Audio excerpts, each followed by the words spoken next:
വളരെ പ്രധാനപ്പെട്ട തെരഞ്ഞെടുപ്പാണെന്ന് എല്ലാ തെരഞ്ഞെടുപ്പിനെ കുറിച്ചും നമ്മൾ പറയാറുണ്ട്.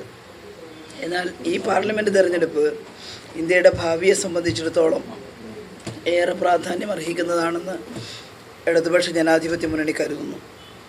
കാരണം നമ്മുടെ രാജ്യം സ്വാതന്ത്ര്യം നേടിയിട്ട് 76 വർഷമായി. സ്വാതന്ത്ര്യം ലഭ്യമായ ഉടനെ തന്നെ എങ്ങനെയുള്ള രാജ്യമായിരിക്കണം ഈ രാജ്യം എന്നത് നമ്മൾ തീരുമാനിച്ചിരുന്നു. വളരെ വിദഗ്ധരായിട്ടുള്ള ഒട്ടേറെ പേർ ചർച്ച ചെയ്തിട്ടാണ് ഇന്ത്യയുടെ ഭരണഘടന എഴുതി തയ്യാറാക്കുന്നത്. അതിനകത്ത് ഭരണഘടനാ നിർമ്മാണ കമ്മിറ്റി നടത്തിയ ചർച്ചകളെല്ലാം ഇന്ന് എല്ലാവർക്കും വായിക്കാൻ കഴിയുന്ന രീതിയിൽ പ്രസിദ്ധീകൃതമാണ്. നടന്ന ചർച്ചയിൽ ഏറ്റവും പ്രധാനപ്പെട്ടത് ഇത്രയും വൈവിധ്യങ്ങളുള്ള ഒരു രാജ്യം, അതിനകത്ത് ഏകത്വം എങ്ങനെയാണ് ഉണ്ടാക്കുക, അതിന് പരിപൂർണ ഡെമോക്രസി, ഈക്വൽ ഓപ്പർച്യൂണിറ്റി. ഡെമോക്രസി എന്ന് പറഞ്ഞാൽ മറ്റൊന്നുമല്ല, ഈക്വൽ ഓപ്പർച്യൂണിറ്റിയാണ്. അത് ഇന്ത്യൻ പൗരന്മാർക്ക് കൊടുക്കണമെന്നുള്ള തീരുമാനമാണ് എല്ലാവരിൽ നിന്നും ഉണ്ടായത്. ഈ രാജ്യത്തിൻ്റെ ഭരണഘടനയുടെ ആമുഖം എങ്ങനെയായിരിക്കണം, തുടങ്ങുന്ന വാചകം എന്തായിരിക്കണം, അതിലൊക്കെ ചർച്ച നടന്നിരുന്നു. In the name of God എന്ന് പറഞ്ഞ് തുടങ്ങണം എന്ന് പറഞ്ഞിട്ടൊരു അഭിപ്രായം വന്നിരുന്നു. പക്ഷേ B the people of India അതാണ് നല്ലത് എന്നാണ് എല്ലാവരും ചേർന്ന് പിന്നീട് തീരുമാനിച്ചത്. എന്നിട്ട് പറയുന്നത് ഒരു ഡിസ്ക്രിമിനേഷനും ഇല്ലാതെ, ലിംഗജാതി മതഭേദമില്ലാതെ ഇന്ത്യൻ പൗരന്മാർക്ക് സമത്വം എന്നതാണ്, തുല്യ അവകാശം എന്നതാണ്. അതാണ് ഇന്ത്യൻ ഭരണഘടനയുടെ ഏറ്റവും പ്രധാനപ്പെട്ട വശമെന്ന് നമുക്ക് ഉറപ്പിച്ച് പറയാം. പിന്നെ ബൃഹത്തായ ഭരണഘടനയാണ്, പൗരന്മാർക്ക് ഒരുപാട് അവകാശങ്ങളെല്ലാം കൊടുത്തിട്ടുണ്ട്. ഈ രാജ്യം ഒരു മതേതര രാജ്യമായി തുടരണം. ഇവിടെ 5-6 പ്രധാനപ്പെട്ട മതങ്ങളുണ്ട്, അതിലെല്ലാം ലക്ഷക്കണക്കിന് അനുയായികളുണ്ട് ഓരോ മതത്തിനും. പിന്നെ ഭാഷാടിസ്ഥാനത്തിലാണെങ്കിൽ 1600-ലേറെ ഭാഷകളുണ്ട്. ജാതി തിരിച്ച് നോക്കുമ്പോൾ 6400-ലേറെ ജാതികളുണ്ടെന്നാണ് പറയുന്നത്. ഈ വൈവിധ്യങ്ങളുടെ അകത്ത് നമ്മെ ഒന്നിപ്പിക്കുന്നത് മതേതരത്വമാണ്. അപ്പോൾ ആ മതേതരത്വം ഇന്ത്യൻ ഭരണഘടനയിൽ ഉണ്ടാവണം. അതിന് വിഘാതമാകുന്ന ഒരു തീരുമാനവും ഉണ്ടാകരുത് എന്നാണ് ഇടതുപക്ഷ ജനാധിപത്യ മുന്നണിയുടെ അഭിപ്രായം. അതുകൊണ്ട് ഈ തെരഞ്ഞെടുപ്പിൽ ഞങ്ങൾ ചർച്ചാ വിഷയമാക്കുന്നത് ഒരു കാര്യം, ഇന്ത്യയുടെ സുരക്ഷിതത്വമാണ്. എന്നോട് പലരും ചോദിച്ചു, എന്താണ് ഈ തെരഞ്ഞെടുപ്പിൽ ചർച്ചാ വിഷയമാവുക? ഞാൻ പറഞ്ഞത് പാർലമെൻറ്റ് തെരഞ്ഞെടുപ്പാണ്. ഇന്ത്യയെ സംബന്ധിക്കുന്ന രാഷ്ട്രീയ പ്രശ്നങ്ങൾ സ്വാഭാവികമായിട്ടും ചർച്ചയ്ക്ക് വരും എന്നുള്ളതാണ്. ഇടതുപക്ഷം ആഗ്രഹിക്കുന്നത് ഭരണഘടനയിൽ അനുശാസിക്കുന്ന പൗരത്വം എല്ലാ മനുഷ്യർക്കും ഒരേപോലെ അവകാശപ്പെട്ടതാണ്, അത് നിലനിർത്തണമെന്നാണ്. രണ്ടാമത്തത് സ്വാഭാവികമായിട്ടും നമ്മുടെ സംസ്ഥാനത്തെ സംബന്ധിച്ചിട്ടുള്ള രാഷ്ട്രീയ പ്രശ്നങ്ങൾ തന്നെയാണ്. സംസ്ഥാനങ്ങളുടെ യൂണിയനാണ് കേന്ദ്രം. അങ്ങനെയാണ് നമ്മൾ ഫെഡറൽ ഭരണഘടന അംഗീകരിച്ചത്. അന്നു മുതൽ ഇടതുപക്ഷം പറയുന്ന ഒരു കാര്യമുണ്ട്, കോൺഗ്രസ് ഭരിക്കുമ്പോഴടക്കം, ഈ സെൻട്രൽ സ്റ്റേറ്റ് റിലേഷൻഷിപ്പ് അത് ഒന്നുകൂടി ശക്തമാക്കണം, അത് പരിശോധിക്കണം. നമ്മളൊരു ശക്തമായിട്ടുള്ള കേന്ദ്രം എന്നുള്ളത് നമുക്ക് ഒഴിവാക്കാനാവാത്തൊരു കാര്യമാണ്. സെൻറ്റർ വളരെ ശക്തമായിരിക്കണം, സംസ്ഥാനങ്ങളും ശക്തമായിരിക്കണം. ദുർബലമായ സംസ്ഥാനങ്ങളും ശക്തമായ കേന്ദ്രവും എന്ന് വരുന്നത് ജനാധിപത്യത്തിന് വിരുദ്ധമായിരിക്കും. അതൊരു ഫെഡറൽ ജനാധിപത്യ തത്വത്തിന് യോജിച്ചതല്ല, ഡെമോക്രസിക്ക് യോജിച്ചതല്ല. അതുകൊണ്ട് സംസ്ഥാനങ്ങൾക്ക് കൂടുതൽ അധികാരങ്ങളും അതുപോലെ തന്നെ അവർക്ക് അംഗീകാരവും ആവശ്യമായിട്ടുള്ള വിഹിതവും ഒക്കെ നൽകണം. ഇവിടെ നമ്മൾ അത് അടിക്കടി ലംഘിക്കപ്പെടുന്നതായിട്ടാണ് കാണുന്നത്. നേരത്തെ കോൺഗ്രസ് ഭരിക്കുമ്പോഴും സംസ്ഥാനങ്ങൾക്ക് കേരളത്തിന് അർഹമായിട്ടുള്ള പദ്ധതി വിഹിതം കിട്ടിയെന്ന് പറയാൻ സാധിക്കില്ല. നമുക്ക് പലപ്പോഴും കുറച്ചാണ് വരാറ്. അത് പല കാരണങ്ങൾ കൊണ്ട് നമ്മൾ ആഗ്രഹിക്കുന്നതും അർഹതപ്പെട്ടതും മുഴുവനായിട്ട് കിട്ടാറില്ല. ഇപ്പോഴാണെങ്കിൽ വലിയൊരു ബുദ്ധിമുട്ടുണ്ടായിരിക്കുന്നു. നമ്മൾ കിട്ടിയ പണം ഏറ്റവും നന്നായി വിനിയോഗിച്ച സംസ്ഥാനമാണ്, നമ്മുടെ പദ്ധതി വിഹിതവും നമ്മുടെ റവന്യൂ വരുമാനമൊക്കെ. അതുകൊണ്ടാണ് ഹ്യൂമൻ ഡെവലപ്മെൻറ്റ് ഇൻഡെക്സിൽ കേരളം മുന്നിട്ട് നിൽക്കുന്നത്. എല്ലാ മാനുഷിക വികസനത്തിലും നമുക്കിനി ഒരു പ്രശ്നമില്ല എന്നുള്ളതല്ല, പക്ഷേ മറ്റു പല പ്രദേശങ്ങളുമായി തട്ടിച്ച് നോക്കുമ്പോൾ മനുഷ്യ വികസന ശേഷിയിൽ നാം മുന്നിൽ നിൽക്കുകയാണ്. കൊടും പട്ടിണി അവസാനിപ്പിച്ചു, വിദ്യാഭ്യാസം എല്ലാവർക്കും നൽകാൻ പറ്റി, വളരെ വിപുലമായ ആരോഗ്യ സംവിധാനങ്ങളുണ്ടായി. ഇതൊക്കെയാണ് ഡെമോക്രസിയുടെ കാതൽ. അത് കേരളത്തിൽ ഇത്ര വിപുലമായി വന്നതിൻ്റെ പിന്നിൽ ഇടതുപക്ഷത്തിൻ്റെ വലിയ പരിശ്രമമുണ്ട്. 57 മുതൽ നാം നടപ്പാക്കിയ പരിഷ്കാരങ്ങളുണ്ട്, ഭരണപരിഷ്കാരങ്ങൾ. അതുകൊണ്ട് ഞങ്ങൾ പറയുന്നത് ഇതാണ് കേരള മോഡൽ, വേറൊന്നുമല്ല. ഇവിടെ ജീവിക്കാം, സ്വത്ത് സമ്പാദിക്കാം, ഇഷ്ടമുള്ള ഈശ്വരനെ പ്രാർത്ഥിക്കാം, ഇഷ്ടമുള്ള ഭക്ഷണം കഴിക്കാം, സ്വതന്ത്രമായിട്ട് സഞ്ചരിക്കാം, ഒരു കുറ്റകൃത്യമില്ല എന്നല്ല, അതെല്ലാം മറ്റു പലയിടത്തും ഉള്ളതുപോലെ ഒറ്റപ്പെട്ട കാര്യങ്ങളൊക്കെ ഉണ്ടാകും. പക്ഷേ ഈ കേരളം ആസ് എ ഹോൾ അത് നമ്മൾ കാണുന്നത് ഒരു സുരക്ഷിതമായ ഇടമാണ്. സഹിഷ്ണുതയുള്ള ഇടമാണ്. അങ്ങനെയാണ്. അതും കൂടാതെ കേരളത്തിൻ്റെ വികസനം, നമ്മളിപ്പോൾ കഴിഞ്ഞ പിണറായി സർക്കാരിൻ്റെ കാലത്ത് ഞാനും ആ മന്ത്രിസഭയിൽ ഒരു അംഗമായിരുന്നു. ആ സർക്കാർ കണ്ടതെന്താ, കാലികമായിട്ടുള്ള വികസനം ഉണ്ടാവണം. നമ്മൾ ആനുകാലികമായിട്ട് സയൻസ് ആൻഡ് ടെക്നോളജിയൊക്കെ ഒരുപാട് വികസിച്ചതാണ്. അതിൻ്റെ ഗുണഫലങ്ങൾ ജനങ്ങൾക്ക് എത്തിച്ചു കൊടുക്കാൻ കഴിയണം. അതുകൊണ്ടാണ് മിഷനുകൾ പ്രഖ്യാപിച്ചത്. അതിൽ വിദ്യാഭ്യാസ സംരക്ഷണ യജ്ഞത്തിൽ സ്കൂളുകൾ ഹൈടെക് ആക്കാൻ ശ്രമിച്ചു. വലിയ മാറ്റമാണ്. നിങ്ങൾ എന്തൊക്കെ ആൻറ്റി ഇൻകംബൻസി പറഞ്ഞാലും നാട്ടുമ്പുറത്ത് സ്കൂളിൽ കുട്ടികളെ അയക്കുന്ന രക്ഷിതാക്കൾ അവർ കാണുകയാണ് അവരുടെ കുട്ടികൾ പഠിക്കുന്ന ക്ലാസ് മുറികൾ ഹൈടെക്കായിട്ട് മാറിയിരിക്കുന്നു. പൂർത്തിയായും ചോദിച്ചില്ല, ഇനിയും അത് തുടർന്നുകൊണ്ടിരിക്കണം, കുറേയും കൂടി ചെയ്യാനുണ്ട്. അവർ ചികിത്സക്ക് പോകുന്ന പ്രൈമറി ഹെൽത്ത് സെൻ്ററിൽ നിന്ന് കുടുംബാരോഗ്യ കേന്ദ്രമായി മാറിയിരിക്കുന്നു. ഞാനാണ് ആ സമയത്ത് ആരോഗ്യമന്ത്രിയായിട്ടുണ്ടായിരുന്നത്. എനിക്ക് നന്നായിട്ടറിയാം ഞങ്ങൾ ഉണ്ടാക്കിയിട്ടുള്ള മാറ്റങ്ങൾ. ജനങ്ങളുടെ സഹകരണത്തോടു കൂടി വലിയ സൗകര്യങ്ങൾ ആശുപത്രികളിലേക്ക് സന്നിവേശിപ്പിച്ചിരിക്കുന്നു. ഇതെല്ലാം ഞാൻ മുഴുവൻ പറയുകയല്ല.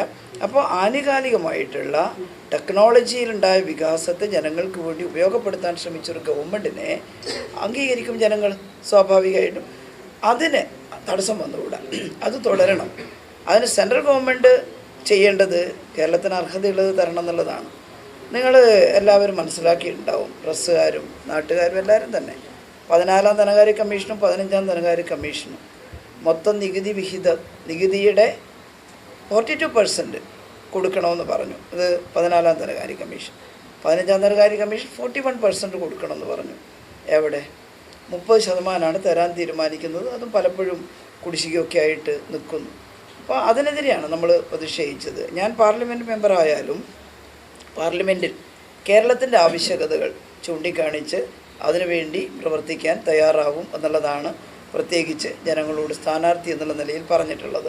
ഞാൻ മന്ത്രിയായപ്പോൾ തന്നെ എയിംസിന് വേണ്ടി വലിയ തോതിൽ ശ്രമിച്ചിരുന്നു. നേരത്തെ UPA ഗവൺമെൻറ്റുള്ള സമയത്തെ ശ്രമിക്കുന്നതാണ് കേരളത്തിലൊരു all India institute of medical science വേണം എന്നുള്ളത്. പക്ഷേ നമുക്കിതുവരെയും കിട്ടിയിട്ടില്ല. BJP ഗവൺമെൻറ് വന്നപ്പോൾ പിന്നെ ഞാൻ നേരിട്ട് ആരോഗ്യവകുപ്പ് മന്ത്രിയൊക്കെ കണ്ടിരുന്നു, കേന്ദ്രമന്ത്രിയൊക്കെ കണ്ടിരുന്നു. തരില്ല എന്ന് പറഞ്ഞിട്ടില്ല, വളരെ സൗഹൃദത്തിൽ മാഡം തരും എന്ന് പറയും. പക്ഷേ കിട്ടിയിട്ടില്ല. അതിനുവേണ്ടി പരിശ്രമിക്കണം. അപ്പോൾ പാർലമെൻറ്റ് മെമ്പറായാൽ അത്തരത്തിലുള്ള കാര്യങ്ങൾ കേരളത്തിലേക്ക് എന്തൊക്കെ കൊണ്ടുവരാൻ സാധിക്കും? ടെക്സ്റ്റൈൽ മേഖലയിൽ എന്തെങ്കിലും സാധ്യതയുണ്ടോ? അതുപോലെ മറ്റ് വനപ്രദേശങ്ങളിലെ ജനങ്ങൾ അനുഭവിക്കുന്ന പ്രശ്നങ്ങൾ നിങ്ങൾ ചോദ്യം ചോദിക്കുമായിരിക്കും. അതിൻ്റെ മറുപടി ആയിട്ട് പറയാം. ഞാനെല്ലാം ആദ്യം തന്നെ പറയുന്നില്ല. അപ്പോൾ തീരദേശ മേഖലയിലെ ജനങ്ങളുടെ പ്രശ്നങ്ങൾ, വനമേഖലയിൽ അല്ലെങ്കിൽ ഹില്ലി ഏരിയയിലുള്ള മേഖലയിലെ ആളുകളുടെ പ്രശ്നങ്ങൾ, അതെല്ലാം ഒരു MP-യുടെ ഉത്തരവാദിത്തമാണെന്ന് ഞാൻ കരുതുന്നു. എൻ്റെ സാധ്യതകൾ എത്രത്തോളം ഉണ്ട് എന്നുള്ളത് പ്രവർത്തിക്കുമ്പോൾ നമുക്ക് മനസ്സിലാക്കാൻ സാധ്യതയുണ്ടെങ്കിൽ ആ സാധ്യത പരമാവധി ഉപയോഗപ്പെടുത്താൻ MP എന്നുള്ള നിലയിൽ ഞാൻ പരിശ്രമിക്കുമെന്നാണ്. ഈ രാഷ്ട്രീയം ജനങ്ങളുടെ മുമ്പാക്കി വെച്ചു. ഒന്ന്, വടകരയുടെ മണ്ഡലം എന്നുള്ള നിലയിലുള്ള വികസനം. 2, കേരളത്തിൻ്റെ ആവശ്യകതകൾ അവിടെ ഉന്നയിക്കുക എന്നുള്ളത്. 3, ഇന്ത്യയായിട്ട് തുടരണം. അത് മതേതര രാജ്യമായിട്ട് ജനാധിപത്യ രാജ്യമായിട്ട് തുടരണം. അതിനു വേണ്ടിയുള്ള പരിശ്രമം. ഇതാണ് ഈ തെരഞ്ഞെടുപ്പിൽ ഞങ്ങളെ സംബന്ധിച്ചിടത്തോളമുള്ള പൊളിറ്റിക്സ്. ഇതാണ് ഈ ജനങ്ങളുടെ മുമ്പാകെ ഞങ്ങൾ അവതരിപ്പിക്കുന്നത്. ഇത്രയും നല്ല വെളിച്ചെണ്ണ ഇപ്പോൾ നിങ്ങൾക്ക് വിപണിയിൽ ലഭിക്കുകയില്ല. സർവീസ് സഹകരണ ബാങ്ക് സംരംഭം. ഞങ്ങൾ ഈ തെരഞ്ഞെടുപ്പുമായി ബന്ധപ്പെട്ടിട്ട് ഒരു അഭിമുഖം സംഘടിപ്പിച്ചിരുന്നു. അത് ജനപ്രതിനിധികളുമായിട്ടാണ്. ഒരു മീഡിയ ഒക്കെ വിളിച്ചിട്ട് വിവരമായിട്ട് പിന്നീടാവാം എന്ന് ഞങ്ങൾ കരുതിയിട്ടുമുണ്ട്. അപ്പോൾ എന്തൊക്കെയാണ് ഞാനൊരു സ്ഥാനാർത്ഥി എന്നുള്ള നിലയിൽ എനിക്ക് എന്തൊക്കെയാണ് വടകരയുടെ പ്രശ്നങ്ങൾ സ്ഥാനാർത്ഥിയായിരിക്കുമ്പോൾ തന്നെ ഒന്ന് മനസ്സിലാക്കുക എന്ന ഉദ്ദേശത്തിൽ വടകരയിലെ തിരഞ്ഞെടുക്കപ്പെട്ട ജനപ്രതിനിധികൾ എല്ലാവരും വന്നിട്ടില്ല, എന്നാലും നല്ലൊരു ശതമാനം ആളുകൾ വന്നിരുന്നു. പ്രമുഖരായിട്ടുള്ള ചിലരൊക്കെ വന്നിരുന്നു. അപ്പോൾ അത് വെച്ചിട്ടൊരു ചർച്ച നടത്തിയപ്പോൾ അതിലേറ്റവും പ്രധാനമായിട്ട് പറഞ്ഞത് ഇത് തന്നെ, മലയോര മേഖലകളിൽ കർഷകർ അനുഭവിക്കുന്ന പ്രശ്നമാണ്. കർഷകർ മലയോരത്ത് മാത്രമല്ല താഴ്വാരത്തിലും ഒക്കെ പ്രശ്നം അനുഭവിക്കുന്നുണ്ട്.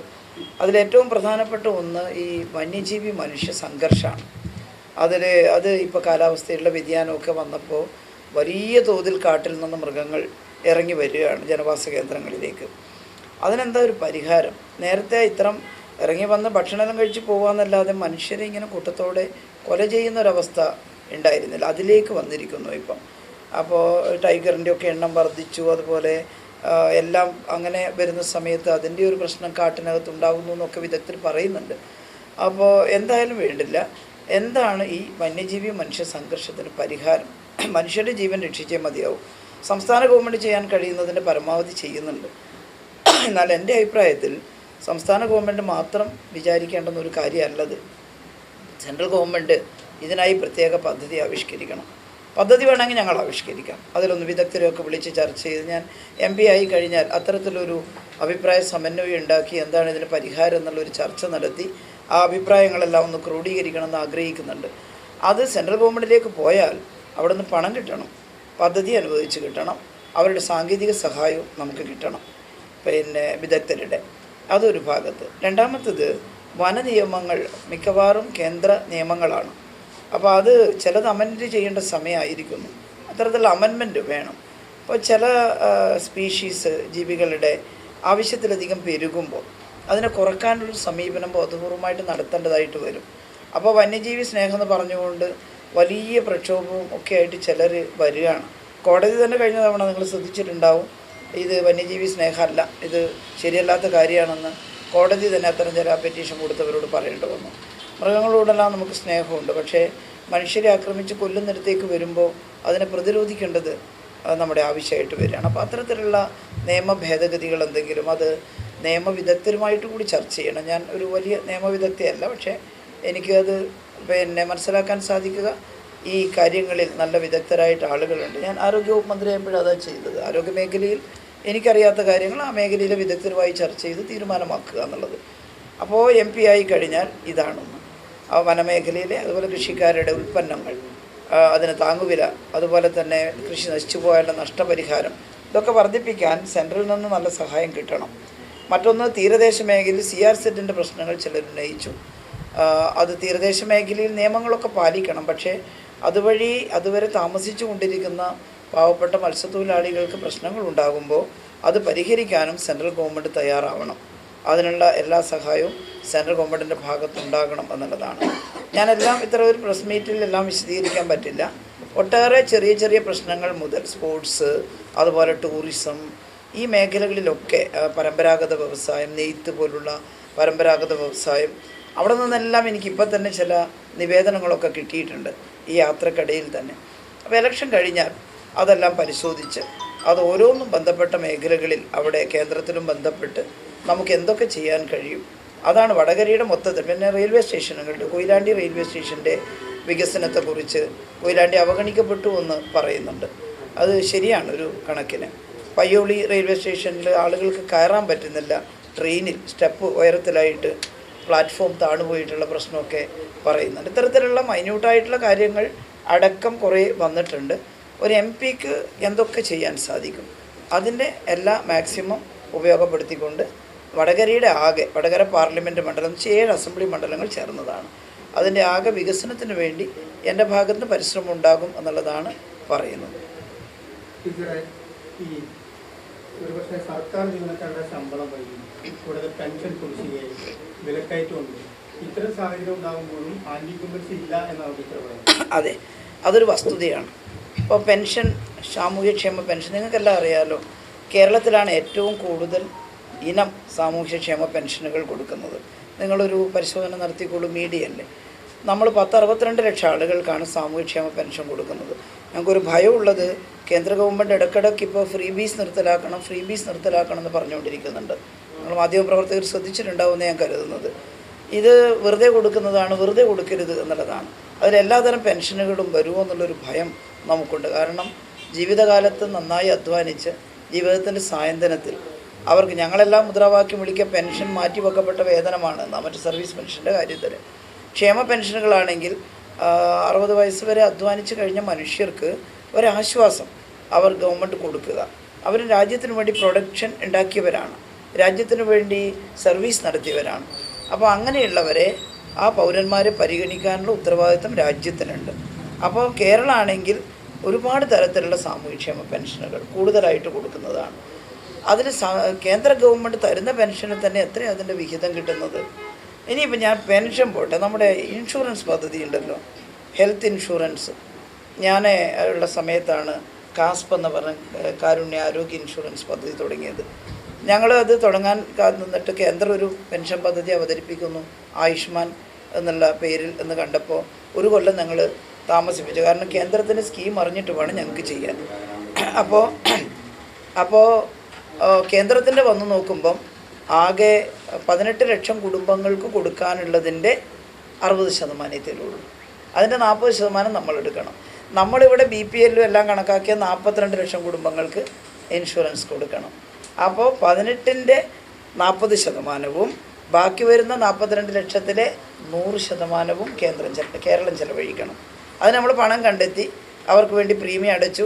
ആ പദ്ധതി ഇപ്പം തുടങ്ങി. എല്ലാ ഇത്തരം പദ്ധതികളിലും എല്ലാ പെൻഷനുകളിലും ചെറിയൊരു ശതമാനമേ കേന്ദ്രം തരുന്നുള്ളൂ. ബാക്കി കേരളം എടുക്കുകയാണ്. കേരളം 100% എടുക്കുന്ന പെൻഷൻ പദ്ധതികളാണ് കൂടുതൽ. അപ്പോൾ ഇവിടെ നിന്ന് കൊടുക്കുക, ഇത് നമ്മുടെ റവന്യൂ വരുമാനത്തിൽ നിന്നേ കൊടുക്കാൻ പറ്റുള്ളൂ. ചിലരൊരു സംശയം പ്രകടിപ്പിച്ചിട്ടുണ്ട്, വലിയ റോഡുകൾ, വലിയ കൂറ്റൻ ആശുപത്രി കെട്ടിടങ്ങളൊക്കെ 100 കോടി ഒരു ആശുപത്രിക്ക്, അതെന്താ പെൻഷൻ കൊടുത്തൂടെ എന്നാണ്. നിങ്ങൾക്കറിയാലോ അത് പറ്റില്ല എന്ന്. അത് ലോങ് ടേം ലോൺ നമ്മൾ എടുക്കുന്നത് ക്യാപിറ്റൽ എക്സ്പെൻഡിച്ചറിന് വേണ്ടിയാണ്, മൂലധന ചെലവ്. അതിനകത്ത് റവന്യൂ ചെലവ് നടത്താൻ അവർ വിടില്ല, ഇത് തരുന്ന ഏജൻസികൾ. അത് നമുക്ക് ക്യാപിറ്റൽ എക്സ്പെൻഡിച്ചർ നടത്തിയ ഒരുപാട് ഗുണമുണ്ട്. ഞാനതൊന്നും ഇന്നത്തെ പത്രസമ്മേളനത്തിലെല്ലാം വിശദീകരിക്കുകയല്ല. നാട്ടിലൊരു ചലനം ഉണ്ടാവും ക്യാപിറ്റൽ എക്സ്പെൻഡിച്ചർ നടത്തിയാൽ. കയ്യിൽ കാശ് വരും, ആ കാശ് ഉപയോഗിച്ച് മാർക്കറ്റിൽ പോകും, സാധനം മേടിക്കും, അപ്പോൾ മാർക്കറ്റ് സജീവം. അത് വേറെ വശീകരിക്കട്ടെ. പക്ഷേ ഇതിന് റവന്യൂ വേണം. ആ റവന്യൂ വരുമാനം ഇവിടുന്നാണ്. നിങ്ങൾക്കറിയില്ലേ ഫെഡറൽ വ്യവസ്ഥ എന്ന് വെച്ചാൽ എന്താ? നമ്മുടെ നികുതി വിഹിതം കേന്ദ്രത്തിലേക്കാണ് നികുതി വരുമാനം പോകുന്നത്. ആ ടാക്സ് ഷെയർ കിട്ടിയാലേ നമുക്ക് ഈ പെൻഷൻ കൊടുക്കാൻ പറ്റുള്ളൂ. ടാക്സ് ഷെയർ തരില്ല എന്ന് പറഞ്ഞാൽ എവിടെ നിന്നാണ് കൊടുക്കുക? അത് വെട്ടിക്കുറച്ചാൽ എവിടെ നിന്നാണ് കൊടുക്കുക? അപ്പോൾ അങ്ങനെ കേരളത്തിൽ സാമ്പത്തിക ഞെരുക്കം ഉണ്ടായപ്പോൾ കുറച്ച് മാസം പെൻഷൻ കുടിശ്ശികയായി. ജനങ്ങളോട് ഞങ്ങൾ പറഞ്ഞു, നോക്കൂ ഞങ്ങൾ വലിയ സമരത്തിന് ഡൽഹി പോകുന്നുണ്ട്. അവിടെ പോയി സമരം ചെയ്തു, കോടതിയിൽ പറഞ്ഞു. എല്ലാം ടാക്സ് ഷെയർ മാത്രമല്ല കേട്ടോ, മറ്റേ മറ്റേ ടാക്സ് ഉണ്ടല്ലോ, GSTയുടെ വിഹിതമൊക്കെ ഉണ്ട്. ഇതെല്ലാം വന്നാൽ മാത്രമേ നമുക്ക് നമ്മൾ തുടങ്ങിയ ക്ഷേമ പദ്ധതികൾ തുടരാൻ പറ്റും. അതുകൊണ്ട് ശമ്പളം മുടങ്ങുന്നതും പെൻഷൻ മുടങ്ങുന്നതും കേരളത്തിൽ എന്തെങ്കിലും കെടുകാര്യസ്ഥത കാണിച്ചത് കൊണ്ടാണെന്ന് പറയുന്നത് അക്ഷരാർത്ഥത്തിൽ തെറ്റാണ്. ഇവിടെ ഒരു കെടുകാര്യസ്ഥതയിൽ ആകെ ചെയ്തത് കുറച്ച് ലോങ് ടേം ലോൺ കിഫ്ബി വഴി എടുത്തിട്ട് ക്യാപിറ്റൽ എക്സ്പെൻഡിച്ചർ ഉണ്ടാക്കി അതിൻ്റെ ഗുണഫലം, അതിൻ്റെ പ്രൊഡക്ഷൻ, അതെല്ലാം ഈ നാട്ടിലെ ജനങ്ങൾക്കാണ്. അപ്പോൾ നമുക്കുണ്ടായത് റവന്യൂ വരുമാനത്തിലുള്ള ഈ റവന്യൂ വരുമാനം ഇത്തവണ വർദ്ധിപ്പിച്ചു. ഇത് ബഹുമാന്യനായിട്ടുള്ള ബാലഗോപാൽ അസംബ്ലിയിൽ പറഞ്ഞു. ഈ കഴിഞ്ഞ 2-3 വർഷക്കാലം കേരളത്തിൻ്റെ റവന്യൂ വരുമാനം വർദ്ധിപ്പിക്കാനാവതും ശ്രമിച്ചു. പക്ഷേ ആ വർധനവിൻ്റെ വിഹിതം നമുക്ക് കിട്ടുന്നില്ല. അത് കേന്ദ്രത്തിൽ നമുക്ക് കിട്ടണ്ടേ. അപ്പോൾ ഞങ്ങൾ ജനങ്ങളോട് പറഞ്ഞു, ഇങ്ങനെ ഒരു ബുദ്ധിമുട്ട് വന്നു, അതുകൊണ്ട് കുറച്ച് താമസിച്ചു പോയി. കുറച്ച് കിട്ടിയപ്പോൾ പെൻഷൻ പുനരാരംഭിച്ചു. അതാണ് ഉണ്ടായത്. അത് ആൻറ്റി ഇൻകംബൻസി എങ്ങനെയാവുക? ഇക്കണ്ട് സ്കൂളും ആശുപത്രി റോഡും എല്ലാം ഇവരുടെ കൺമുമ്പിൽ വികസിച്ചു വരുന്നു. തൊഴിലവസരങ്ങൾ കുറേ കൊടുക്കാൻ കഴിഞ്ഞിരിക്കുന്നു. അതിൻ്റെ ഇടയിൽ ഈ പെൻഷൻ മുടങ്ങിയത് മാത്രം എങ്ങനെയാണ് ആൻറ്റി ഇൻകംബൻസി ആവുക? അത് ജനങ്ങളെ ഞങ്ങൾ ബോധ്യപ്പെടുത്തുന്നുണ്ട്. ബോധ്യപ്പെട്ട ജനങ്ങൾ പറയുന്നുമുണ്ട്. ഇപ്പോൾ ആശ്വാസം. എന്നോട് ഒരു പെൻഷൻ ഇലക്ഷൻ പര്യടനത്തിനിടയിൽ എന്നെക്കാൾ ഒരുപാട് പ്രായമുള്ള ഒരമ്മമ്മ പറഞ്ഞു, മോളെ സമാധാനമായി ഏട്ടാ, പെൻഷൻ വന്നിട്ടുണ്ട് കേട്ടോ. പെൻഷൻ ഇല്ലാത്തപ്പോൾ സമാധാനം ഉണ്ടായിരുന്നില്ല, അക്കാര്യം ഉറപ്പാണ്. പെൻഷൻ വന്നിട്ടുണ്ട് കേട്ടോ. ഞാൻ പറഞ്ഞു ഇനി വരും, ബാക്കിയുള്ളതും കൂടി വരും, ഞങ്ങൾ എന്തായാലും അത് മുടക്കില്ല. അപ്പോൾ ജനങ്ങൾക്കത് മനസ്സിലാക്കാം. അതുകൊണ്ട് എന്ത് നിങ്ങൾ ആൻറ്റി ഇൻകംബൻസി പ്രചരണം നടത്തിയാലും കേരളത്തിലത് വിലപ്പോയില്ല. കാരണം താരതമ്യം ചെയ്യൂ മറ്റ് സ്റ്റേറ്റുകളുമായി, അത്ര മുന്നോട്ട് വന്നിട്ടുള്ള സംസ്ഥാനമാണ് കേരളം. അതുകൊണ്ട് അത് മാത്രം നടപ്പില്ല. എന്റെ വിവാഹം എനിക്കൊപ്പം ഫാമിലി കണ്ട സ്വപ്നം. എന്റെ ഇഷ്ടങ്ങൾ എന്റെ ഫാമിലിക്ക് അറിയാം. ഫാമിലി വെഡിങ് സെന്റർ കൊണ്ടുവന്ന് ഇടതുപക്ഷം ഭരിക്കുമ്പോഴാണ് മാവേലി സ്റ്റോർ കൊണ്ടുവന്നത്. പിന്നെ ഞാൻ ഈ ഇലക്ഷൻ്റെ സമയത്ത് എൻ്റെ എതിരാളികളെ അങ്ങനെ വല്ലാണ്ട് പറയുന്നൊന്നുമില്ല. അതിനെതിരെ വാമന സ്റ്റോറൊക്കെ കൊണ്ടുവന്നിട്ട് പ്രതികരിച്ച് കളഞ്ഞിരുന്നു. മാവേലി സ്റ്റോർ, മാവേലി പേരിടാൻ കാരണം എന്താ? ഏതോ ഒരു കാലത്തൊരു ചക്രവർത്തി എല്ലാ ജനങ്ങളെയും ഒരുപോലെ കണ്ട് ഭരിച്ചിരുന്നു എന്നുള്ളൊരു ഐതിഹ്യമുണ്ടല്ലോ, എല്ലാവർക്കും സുഭിക്ഷത എന്നുള്ളത്. അതുകൊണ്ട് ആ പേര് ഞങ്ങൾ സ്വീകരിച്ചത്. മാവേലി സ്റ്റോർ തുടങ്ങിയതും ഇടതുപക്ഷമാണ്. ആ മാവേലി സ്റ്റോറിൽ ഞാൻ ഈ പറയുന്ന റവന്യൂ ഇൻകം കുറച്ച് കുറഞ്ഞപ്പോൾ സബ്സിഡിയോടുകൂടി സാധനം എത്തിക്കാൻ കുറച്ച് പ്രയാസം നേരിട്ടു. അപ്പോൾ ഇപ്പം ഞങ്ങൾ റവന്യൂ ഇൻകം വന്നു തുടങ്ങിയപ്പോൾ മാവേലി സ്റ്റോറിൽ സാധനങ്ങൾ എത്തിച്ചുകൊണ്ടിരിക്കുകയാണ്. ഇത് കൊണ്ടുവന്ന ഞങ്ങൾ ചെറിയൊരു ബുദ്ധിമുട്ട് ഇങ്ങനെ വന്നപ്പോൾ അതിൽ തടസ്സപ്പെട്ട ജനങ്ങൾ പറയുമോ നിങ്ങളാൾ ശരിയല്ല? ജനങ്ങൾക്കറിയില്ലേ മാവേലി സ്റ്റോർ തുടങ്ങിയത് ഇടതുപക്ഷമാണെന്ന്? അതുകൊണ്ടാണ് ഞാൻ പറഞ്ഞത്. വിഷമമുണ്ടായിരുന്നു മാവേലി സ്റ്റോറിലെല്ലാ സാധനവും ഇല്ലാത്ത പതിയെ അത് പുനഃസ്ഥാപിച്ചുകൊണ്ടിരിക്കുകയാണ്. അത് ഞാൻ തുടക്കത്തിലേ പറഞ്ഞിരുന്നു, നല്ല വിജയസാധ്യതയാണ്. വടകരയിലെ ജനങ്ങൾ പാർലമെൻറ്റിൽ എനിക്കൊരു അവസരം തരുമെന്ന് ഞാൻ ഉറപ്പിച്ച് വിശ്വസിക്കുന്നു. കാരണം ഞാൻ കുറേ കാലമായിട്ട് രാഷ്ട്രീയ പ്രവർത്തനം നടത്തി ജനങ്ങളുടെ കൂടെയുണ്ട്. കഴിഞ്ഞ പിണറായി സർക്കാരിൻ്റെ കാലത്ത് ആരോഗ്യവകുപ്പും സാമൂഹ്യനീതി വനിതാ ശിശു വികസന വകുപ്പും കൈകാര്യം ചെയ്തിരുന്നു.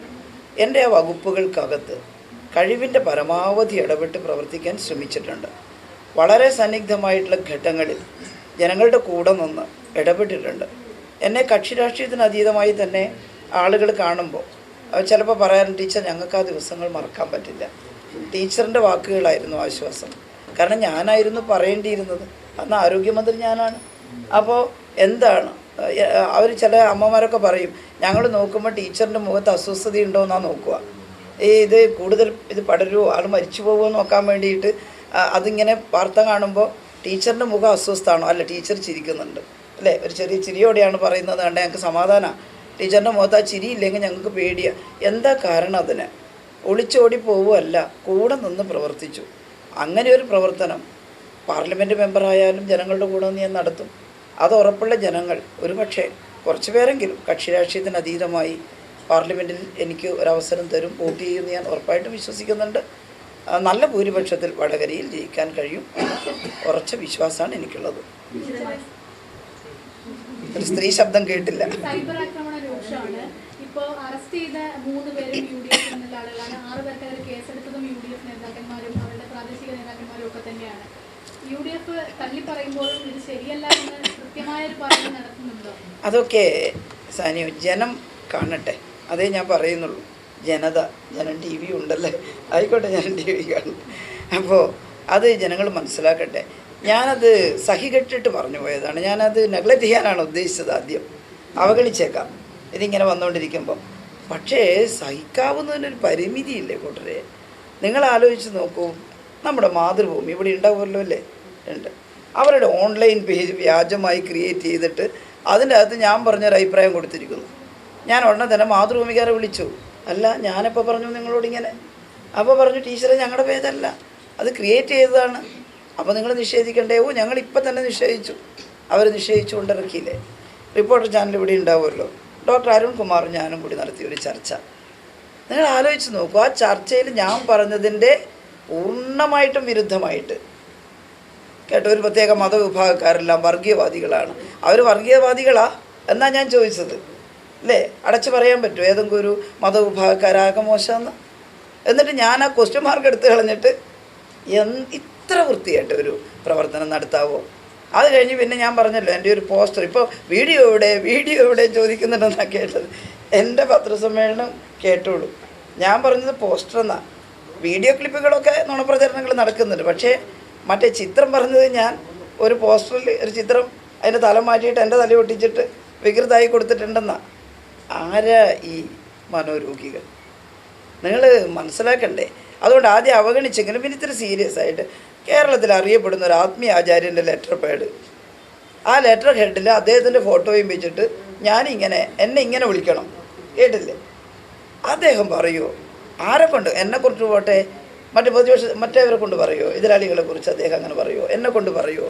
അവർക്കൊക്കെ ഒരു ഡിഗ്നിറ്റി ഇല്ലേ? അവരെല്ലാം വിശ്വസിക്കുന്ന ഒരുപാട് അനുയായികളില്ലേ?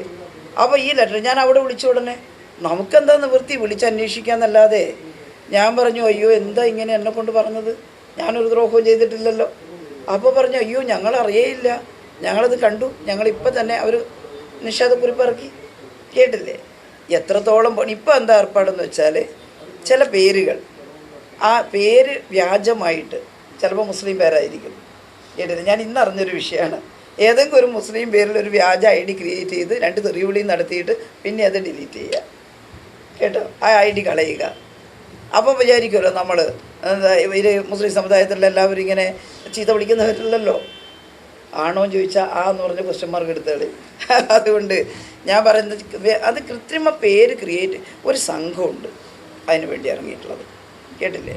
ആ സംഘം തന്നെയാണ് ഇത് ചെയ്യുന്നത്. അതുകൊണ്ട് പിടിച്ചാളിന്നാളൊന്നും ഞാനിപ്പോൾ ഇവരെല്ലാം കൂടി അറസ്റ്റ് ചെയ്ത് ജയിലിലാക്കിയിട്ട് അതൊന്നും അല്ല ഉദ്ദേശിച്ചത്. ഈ പൊതുജന സമൂഹം അറിയണം. ഇമ്മാതിരി കുടുംബ സദസ്സിലാണ് പോകുന്നത്. കുറേ സ്ത്രീകൾ എന്നെ വിളിച്ചു കുടുംബ ഗ്രൂപ്പുകളിൽ ഇത് കണ്ടപ്പോൾ. ടീച്ചർക്കെതിരെ ഇങ്ങനെയൊക്കെ അവർ എന്നെ സ്നേഹിക്കുന്നവരെല്ലാ കൂട്ടത്തിലും ഉണ്ടെന്ന് നിങ്ങൾ കരുതിക്കോ. അവർ വോട്ട് ചെയ്യുന്നൊന്നും എനിക്കറിയില്ല. അവർ എന്നോട് സ്നേഹമുള്ളവരെല്ലാ വിഭാഗത്തിലും ഉണ്ട്. അപ്പോൾ മുസ്ലിം ലീഗിൻ്റെ കുടുംബത്തിലുള്ള ഒരു സ്ത്രീയാണ് എന്നെ വിളിച്ചിട്ട് പറഞ്ഞു, പിന്നെ ടീച്ചറിനെ കുറിച്ച് ഇങ്ങനെ ഈ ഗ്രൂപ്പിലെല്ലാം പോകുന്നുണ്ട്, വസ്തുത. ഞാൻ പറഞ്ഞു എന്താ ചെയ്യുക, ഇങ്ങനെ അപവാദ പ്രചരണം നടത്തുകയാണ്. ഞാൻ അങ്ങനെയല്ല, നിങ്ങൾക്കറിയാലോ, അത് ഞങ്ങൾക്കെല്ലാം അറിയാം, മതി, അത്രയേ പറഞ്ഞിട്ടുള്ളൂ. ഞാൻ അവരോട് വോട്ട് പോലും ചോദിച്ചിട്ടില്ല കേട്ടോ, നിങ്ങളത് മനസ്സിലാക്കിയാൽ മതി. അപ്പോൾ ഇത് സ്ത്രീകളടങ്ങി സദസ്സിലേക്കടക്കം ഇങ്ങനെ വിട്ടാൽ, മുമ്പൊക്കെ ചിലപ്പോൾ ചിലതെല്ലാം ഭരിച്ചിട്ടുണ്ടാവണം, അതായിരിക്കും നല്ല ധൈര്യത്തിൽ ഇങ്ങനെ ഇറങ്ങിയിട്ടുണ്ടാവുക. പക്ഷെ അതൊന്ന് മനസ്സിലാക്കണമല്ലോ ജനങ്ങൾ. അതുകൊണ്ട് മാത്രമാണ് ഞാൻ പ്രസ് മീറ്റ് നടത്തിയിരുന്നത് ഇങ്ങനെ. അല്ലാണ്ട് എനിക്കതിലൊന്നും ഒരു പ്രശ്നവുമില്ല കേട്ടോ, അത് യാതൊരു പ്രശ്നവുമില്ല.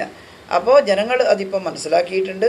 ഇനി നിങ്ങൾ എത്ര നുണ ക്രിയേറ്റ് ചെയ്ത് പ്രചരിപ്പിച്ചാലും വടകര പാർലമെൻറ്റ് മണ്ഡലത്തിലെ ജനങ്ങൾക്ക് എന്നെ അറിയാമെന്ന് ഞാൻ വിശ്വസിക്കുന്നു. അവർ നിങ്ങളുടെ ഒരു നുണയും എടുക്കാൻ പോകുന്നില്ല. നിങ്ങൾ നുണ ഉൽപ്പാദിപ്പിച്ചോളൂ ഇഷ്ടം പോലെ, പക്ഷേ അത് എടുക്കാൻ പോകുന്നില്ല എന്ന് മാത്രമേ ഞാൻ ആ ചർച്ച വിട്ടു. ഇനി ജനങ്ങൾ അത് തീരുമാനിക്കട്ടെ. സാധ്യതയുള്ളത് തിരഞ്ഞെടുക്കുന്നതാണ് ഒരു വിദ്യാർത്ഥിയുടെ വിജയം നിർണ്ണയിക്കുന്നത്. സറ്റോരി ആ കാര്യത്തിൽ നിങ്ങൾക്ക് വഴികാട്ടിയാവും. Satori Educational Training and Consultancy near Head Post Office, Edodi, Vadakara.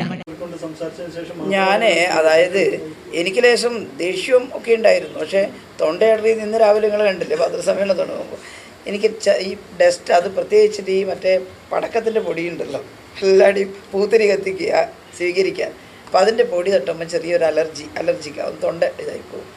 അങ്ങനെയല്ലാതെ ഇതിൻ്റെ മുമ്പിലൊന്നും വന്നാൽ പിന്നെ ഞാൻ ഈ സന്നിഗ്ധ ഘട്ടങ്ങൾ നിപ്പ വൈറസ് വന്നിട്ട് ഞാൻ പതറിയിട്ടില്ല. എന്നിട്ടല്ലേ ഇവരുടെ ഈ വൈറസ് കേട്ടോ, അതൊന്നും പതരുതല്ല. പക്ഷേ ഞാൻ ലേശം എനിക്കൊരു ദേഷ്യമുണ്ടായിരുന്നു ആ സമയത്ത്.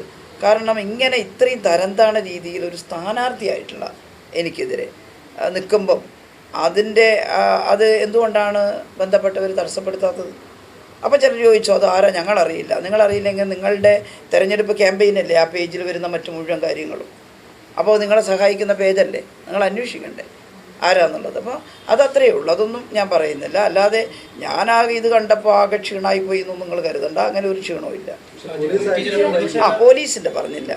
അതായത് പിന്നെ ഇത്തരം സൈബർ ആക്രമണങ്ങൾ അന്വേഷിക്കാൻ പോലീസിനൊരു രീതിയുണ്ട്.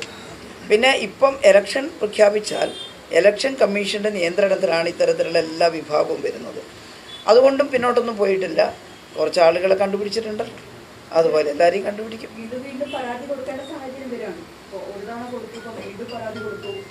അല്ല, നമ്മൾ പരാതി കൊടുത്തുകൊണ്ടേയിരിക്കണ്ട, ഒരേ തരത്തിലുള്ളതാണല്ലോ വന്നുകൊണ്ടിരിക്കുന്നത്. അപ്പോൾ ആ ഒരു പരാതിയുമ്പോൾ തന്നെ അന്വേഷിക്കാവുന്നതേ ഉള്ളൂ.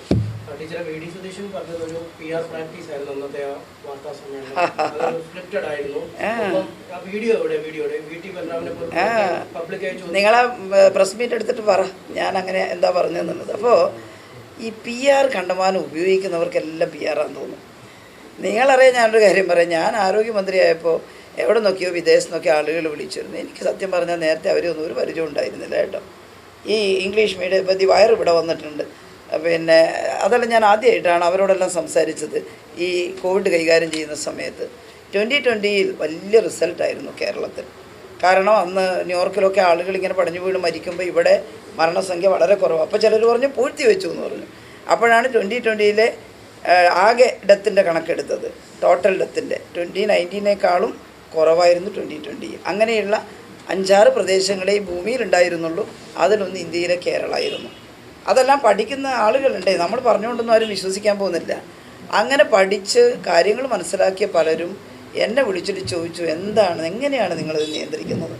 നമുക്ക് മഹാരാഷ്ട്രയിലെ ആരോഗ്യമന്ത്രി രാജേഷ് തോപ്പെ ഒരു ദിവസം എന്നെ വിളിച്ചിരുന്നു. മേഡം, എങ്ങനെയാണ് നിങ്ങൾ ഈ പ്രൈവറ്റിനെയൊക്കെ അവിടെ സഹകരിപ്പിക്കുന്നത്? ഇവിടെ ഇവന്മാരൊന്നും പറഞ്ഞിട്ട് കേൾക്കുന്നില്ല. ഇല്ലേ, ഞാൻ പറഞ്ഞു സാർ, ഞങ്ങൾ ആദ്യം തന്നെ അവരെല്ലാം വിളിച്ചു കൂട്ടി ഒരുമിച്ച് പോകണമെന്ന് മുഖ്യമന്ത്രി തന്നെ അവരോട് അഭ്യർത്ഥിച്ചിരുന്നു. അവരെല്ലാം ഞങ്ങളുടെ കൂടെ നിൽക്കുന്നുണ്ട്. അപ്പം ഞങ്ങളെല്ലാം പരസ്പരം വിളിക്കാറുണ്ട്. രാഷ്ട്രീയ വൈരാഗ്യം വെച്ചിട്ട് ഗോഗോ വിളിക്കാനല്ല. അന്നേരം ആരെടുത്താണ് ഒരു സൊല്യൂഷൻ ഉള്ളത് അത് നോക്കിയിട്ട് എല്ലാവർക്കും പറഞ്ഞു കൊടുക്കാൻ വേണ്ടി ഞങ്ങളെല്ലാം വിളിക്കാറുണ്ട്. BJPയുടെ ആരോഗ്യമന്ത്രിമാരെന്നെ വിളിച്ചിട്ടുണ്ട്, കോൺഗ്രസിൻ്റെ വിളിക്കാറുണ്ട്, ഞാൻ അങ്ങോട്ടും വിളിക്കാറുണ്ട്. അതിലൊന്നും ഒരു പ്രശ്നമില്ല. പക്ഷേ കുറേ ഈ ഇൻ്റർനാഷണൽ മീഡിയാസ്, BBC അങ്ങനെയാണ്. ഞാൻ സാധാരണ ഇൻ്റർനാഷണൽ മീഡിയക്കൊന്നും ഇൻ്റർവ്യൂ കൊടുക്കാറുണ്ടായിരുന്നില്ല. പക്ഷേ ഇതൊരു ഇൻ്റർനാഷണൽ വിഷയമായതുകൊണ്ട് അവർ നിർബന്ധിച്ചു, ഇവിടെ കേരളത്തിൽ നടക്കുന്നതൊന്നും പറയുക, എന്താ ചെയ്യുന്നതെന്നുള്ളത്. എന്താണ് ഞങ്ങളുടെ പ്രോട്ടോക്കോൾ, എന്താണ് ഞങ്ങളുടെ സ്റ്റാൻഡേർഡ് ഓപ്പറേറ്റിംഗ് പ്രൊസീജിയർ ഒന്ന് വെളിവാക്കാമോ? അപ്പോൾ അവരോടെല്ലാം സംസാരിച്ചു. അങ്ങനെയാണ് ഗാർഡിയൻ എൻ്റെ ഓഫീസിൽ നേരിട്ട് വിളിക്കുക. എനിക്കൊരു PR ടീം അന്നുമില്ല ഇന്നുമില്ല, നിങ്ങൾ അന്വേഷിച്ചോളൂ ഏതെങ്കിലും പ്രൊഫഷണൽ PR ടീം എനിക്കുണ്ടോ എന്നുള്ളത്. ഇപ്പോഴും ഇല്ല. ആളുകൾ തെറ്റിദ്ധരിച്ച് എനിക്കെന്തോ ഒരു വലിയ പ്രൊഫഷൻ, അതുകൊണ്ടാണ് ഇൻ്റർനാഷണലായി അറിയപ്പെട്ടതെന്നാണ്. എനിക്ക് തന്നെ അറിയില്ല എങ്ങനെ അറിയപ്പെട്ടതെന്ന്. കേട്ടില്ല, അവർ വിളിച്ചു, ഞാനിവിടെ നടന്ന കാര്യങ്ങൾ പറഞ്ഞു സിമ്പിളായിട്ട്. അപ്പോൾ അത് അവർ വന്ന് പരിശോധിച്ചു, അവർക്കെല്ലാം ശരിയാണെന്ന് തോന്നി. അങ്ങനെയാണ് ഐക്യരാഷ്ട്രസഭയുടെ ജനറൽ അസംബ്ലിയിൽ എന്നെ പ്രസംഗിക്കാൻ വിളിക്കുന്നത്. എൻ്റെ ഒരു ഇംഗ്ലീഷ് പ്രസംഗത്തെ അത് വേറൊന്ന് തമാശയാക്കിയിട്ട് കൊടുത്തു. ഇയാളെ അങ്ങോട്ട് അയച്ചിട്ട് എന്താ കാര്യം? ഞാൻ വലിയൊരു ഇംഗ്ലീഷുകാരിയൊന്നുമല്ല, പക്ഷേ അത്യാവശ്യം ഐക്യരാഷ്ട്രസഭയുടെ ജനറൽ അസംബ്ലിയിൽ സംസാരിച്ചിട്ടുണ്ട് കേട്ടോ. NDT പോലുള്ള മാധ്യമങ്ങൾക്ക് ഇൻ്റർവ്യൂ കൊടുത്തിട്ടുണ്ട്, ഡിസ്കഷനിൽ പങ്കെടുത്തിട്ടുണ്ട്. അതിപ്പം ഒരു വലിയ ഇംഗ്ലീഷ് ഭാഷയിലെ പരിജ്ഞാനം കൊണ്ടൊന്നുമല്ല ഇവിടെ നടത്തുന്നത്, നമുക്കറിയാവുന്ന ഭാഷയിൽ പറയുക. അത് അത്ര മോശമാണെന്ന് എനിക്ക് തോന്നിയിട്ടില്ല. അപ്പോൾ ഞാൻ പറയുന്നത്, ഈ PR ടീമിനെ ഉപയോഗിച്ച് ശീലമുള്ളവർക്ക് എല്ലാം മഞ്ഞച്ച് കാണും. നമുക്കും ഉണ്ട് അങ്ങനത്തെ PR ടീം തോന്നും. അത്രയേ എനിക്ക് അദ്ദേഹത്തിനോട് പറയാനുള്ളൂ. ഇപ്പോൾ ഒരുപാട് കേസ് എടുക്കുന്നു, ഇപ്പം പരാതി കൊടുക്കുന്നു. അപ്പോഴൊക്കെ ഈ UDF നേതാക്കളായാലും കോൺഗ്രസിന്റെ സ്ഥാനാർത്ഥി ഉൾപ്പെടെ പറയുന്നത് അവർക്കൊന്നും ഇതിൽ പങ്കില്ല എന്നാണ്. സ്ഥാനാർത്ഥിയുടെ അറിവോടെയല്ല, അല്ലെങ്കിൽ കോൺഗ്രസിന്റെ മുതിർന്ന നേതാക്കളുടെ അറിവോടെയല്ല ഇതൊന്നും നടക്കുന്നതെന്നാണ് അവർ പറയുന്നത്. അവർ പറയട്ടെ, അവരുടെ അനുയായികളെ ഈ കുറ്റകൃത്യത്തിന് അറസ്റ്റ് ചെയ്യുമ്പം എന്നാൽ തള്ളി പറയട്ടെ അവരെല്ലാം. അതിനോട് ചേർത്ത് പറയുന്ന ഒരു കാര്യമാണ്, പാനൂർ ബോംബ് സ്ഫോടനം ഉണ്ടായതോടുകൂടി ഇടതുപക്ഷത്തിന് വലിയ ക്ഷീണമുണ്ടായി. അത് മറികടക്കാൻ വേണ്ടിയുള്ള ഒരു കൃത്യമായ. അതെ, നിങ്ങൾ ഏത് പത്രത്തിൻ്റെ ആയിരുന്നു? ദീപിക. അപ്പോൾ ഞാനതാണ് തുടക്കത്തിൽ പറഞ്ഞത്. പ്രാദേശികമായിട്ടുണ്ടാകുന്ന സെൻസേഷനിലായിട്ട് ചില വിഷയങ്ങൾ പാർലമെൻറ്റ് ഇലക്ഷനിൽ അത് മാത്രം ചർച്ച ചെയ്യണമെന്ന് വാശി പിടിക്കുകയാണ് UDF. കേട്ടില്ലേ? ആ ചർച്ച ചെയ്യണമെന്നൊന്നും ഞാൻ പറഞ്ഞിട്ടില്ല. പക്ഷേ ഇന്ത്യൻ പാർലമെൻറ്റിലേക്കുള്ള തെരഞ്ഞെടുപ്പ്, അതുകൊണ്ടാണ് തുടക്കത്തിൽ ഞാൻ പ്രധാനപ്പെട്ട 3 വിഷയങ്ങളിലാണ് കേന്ദ്രീകരിക്കുന്നതെന്ന് പറഞ്ഞു. പാനൂർ നടന്ന ബോംബ് സ്ഫോടനം നടന്ന നിമിഷങ്ങളെല്ലാം പോലെ ഞങ്ങൾ പറഞ്ഞു അതിലുള്ള ആരുമായും CPMന് ബന്ധമില്ല. CPMൻ്റെ സംസ്ഥാന സെക്രട്ടറിയും പറഞ്ഞിട്ടുണ്ട്, അവിടുത്തെ ഏരിയ സെക്രട്ടറിയും പറഞ്ഞിട്ടുണ്ട്. ഈ കുട്ടികളിൽ ഒരാളിൻ്റെ അച്ഛൻ ഇപ്പോഴും പാർട്ടി അനുഭാവിയാണ്, അദ്ദേഹം നാണുവട്ടൻ. അദ്ദേഹം പറഞ്ഞു, അവനെ ഞാൻ തിരുത്താൻ ശ്രമിച്ചു, നന്നായില്ല. എൻ്റെ പാർട്ടി കഴിവതും ശ്രമിച്ചു, അവനെ തിരുത്താൻ, നന്നായില്ല. എന്താ ചെയ്യുക, ചില യുവാക്കളുടെ പ്രവർത്തനം ഇങ്ങനെയായി പോകുമ്പോൾ പിടികൂടുക, ശിക്ഷിക്കുക എന്നല്ലാതെ. അതുകൊണ്ട് അതെന്തോ CPM ഉണ്ടാക്കിയിട്ടുള്ളത് ആർക്കത് ലയിക്കാൻ പറ്റുക? അങ്ങനെയുണ്ടോ അതിനകത്ത്? അപ്പോൾ ആ ഒരു വിഷയം വീണ് കിട്ടിപ്പോയി. നിങ്ങൾക്ക് ഈ നാട്ടിൻ്റെ ജീവിത പ്രശ്നങ്ങൾ പറയരുതോ? കോൺഗ്രസ് എന്ന് പറഞ്ഞാൽ ഏതാ പ്രസ്ഥാനം? ഇന്ത്യൻ സ്വാതന്ത്ര്യ സമരത്തിന് നേതൃത്വം കൊടുത്തിട്ടുള്ള ഗാന്ധിജിയുടെയും നെഹ്റുവിൻ്റെ ഒക്കെ പ്രസ്ഥാനമല്ലേ അത്? ഇത്ര ആശയദാരിദ്ര്യമായിപ്പോയോ കോൺഗ്രസ്സിന്?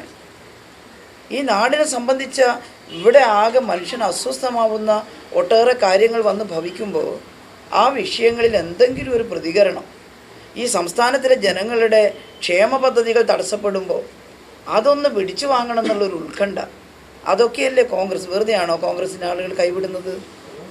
കോൺഗ്രസിനകത്ത് തന്നെ ഇന്നലെ ഞാൻ പോയെടുത്തൊരു പഴയ കരുണാട്ടെ നാദാപുരം മേഖലയിൽ പര്യടനം നടത്തുമ്പോൾ കരുണാടൻ എൻ്റെ സ്റ്റേജിൽ വന്നു. എന്നിട്ട് പണ്ടേ ഭയങ്കര കോൺഗ്രസ്സാണ്, പ്രായമുള്ള ഒരാളാണ്. എന്നോട് പറഞ്ഞു, ടീച്ചറെ ഞാൻ നിങ്ങളൊന്നിച്ച് നിൽക്കുകയെന്ന്, കോൺഗ്രസ് ഒന്നും ശരിയല്ല. ഞാൻ പറഞ്ഞു, കരുണാട്ട നമുക്ക് ഒന്നിച്ച് പ്രവർത്തിക്കാം, ജയിച്ചു കഴിഞ്ഞാലും ഞങ്ങൾ ഒന്നിച്ചുണ്ടാവും. ഞാൻ പറഞ്ഞു, നിങ്ങൾ വേണം, ജയിച്ചാലും നമുക്ക് ഒന്നിച്ച് പ്രവർത്തിക്കാം എന്ന് പറഞ്ഞു. വെറുതെ അല്ലല്ലോ. അപ്പോൾ കോൺഗ്രസ് ഒന്ന് ആലോചിക്കണം, കോൺഗ്രസ് ചെയ്യേണ്ടതാണോ ചെയ്തുകൊണ്ടിരിക്കുന്നത് എന്നുള്ളത്. മറ്റൊരു കാര്യം, ഇത് ആദ്യമായിട്ടുള്ള സംഭവമല്ല. ഇത് മുമ്പ് വനിതാ സ്ഥാനാർത്ഥികൾ മത്സരിച്ച സമയത്തും സമാനമായ രീതിയിൽ നിർവാഹങ്ങൾ ഉണ്ടായിരുന്നു. ഇതൊക്കെ ചില കേന്ദ്രങ്ങളിൽ നടക്കുന്നതാണ്. അതായത് പാർട്ടി നേതൃത്വമൊക്കെ അറിവോട് ചെയ്യുന്നതല്ല.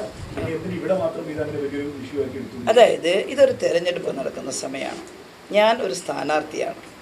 അതിൽ സ്ത്രീ എന്നുള്ള നിലയിൽ അപമാനിച്ചത് മാത്രമല്ല, എൻ്റെ പൊളിറ്റിക്കൽ ക്രെഡിബിലിറ്റി, എൻ്റെ ആശയങ്ങൾ, ഞാൻ പ്രതിനിധാനം ചെയ്യുന്ന ആശയത്തെ തീരെ ഓപ്പോസിറ്റാക്കിയിട്ട് വ്യാജമായി പ്രചരിപ്പിക്കുക, അതെപ്പോഴാണ് നടന്നിട്ടുള്ളത്?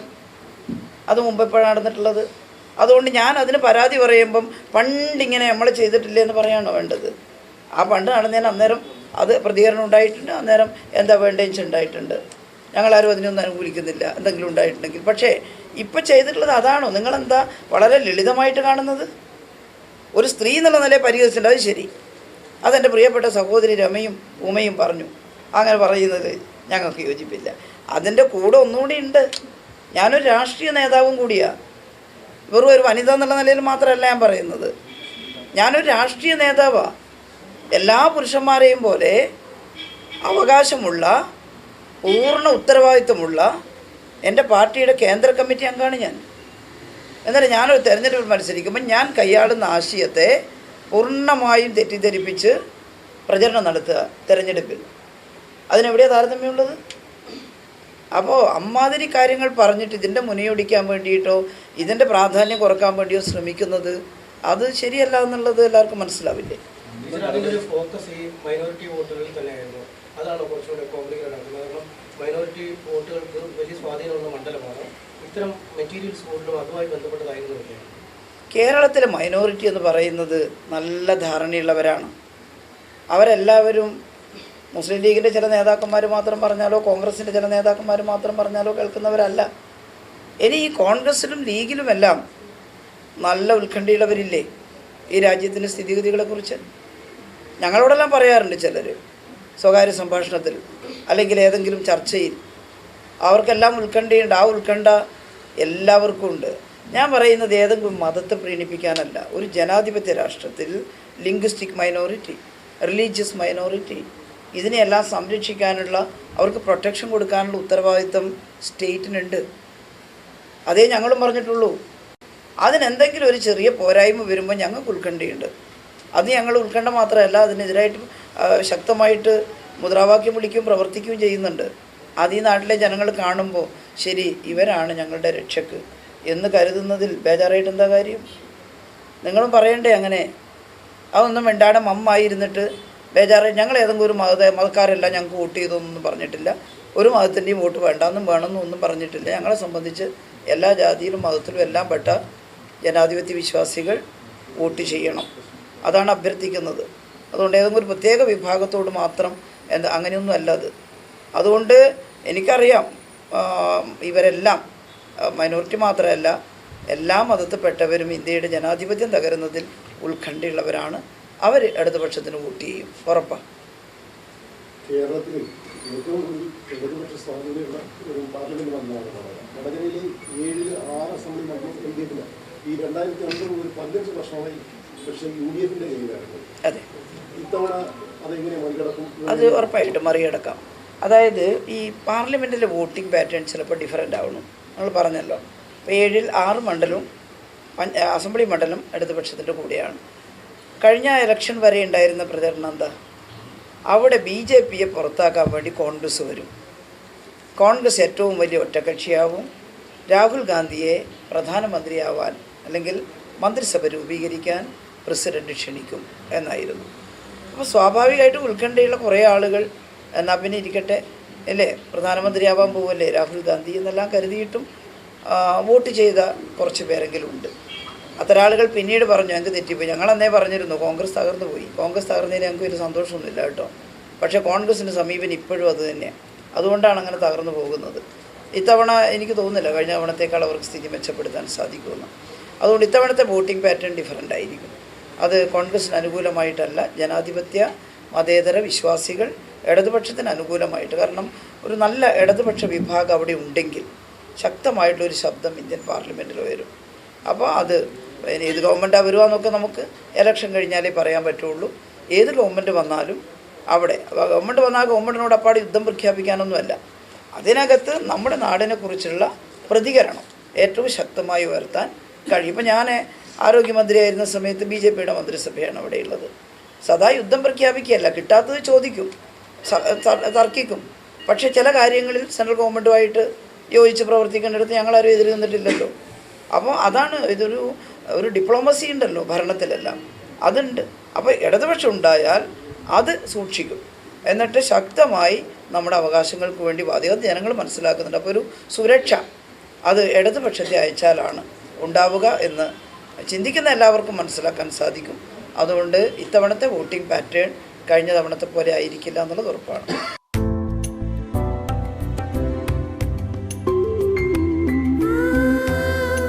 ഓരോ വിവാഹവും സ്വപ്ന സാക്ഷാത്കാരങ്ങളാണ്. ചിലത് മനോഹരമായ ഫെയറി ടെയിൽ പോലെ, മറ്റു ചിലത് കവിത പോലെ ഹൃദയം.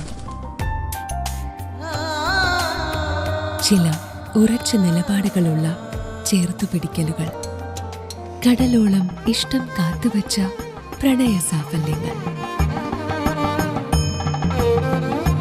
അങ്ങനെ അവളുടെ സ്വപ്നങ്ങളെ, സങ്കല്പങ്ങളെ, പ്രതീക്ഷകളെ, നിലപാടുകളെ, അതിരുകളില്ലാത്ത ഇഷ്ടങ്ങളെ ഉൾക്കൊണ്ട് അവൾക്കൊപ്പം നിന്ന ഫാമിലിയുടെ സ്വപ്നം കൂടിയാണ് ഈ നിമിഷം യാഥാർത്ഥ്യമാവുന്നത്. എന്റെ വിവാഹം എനിക്കൊപ്പം ഫാമിലി കണ്ട സ്വപ്നം. എന്റെ ഇഷ്ടങ്ങൾ എന്റെ ഫാമിലിക്ക് അറിയാം. Family wedding centre.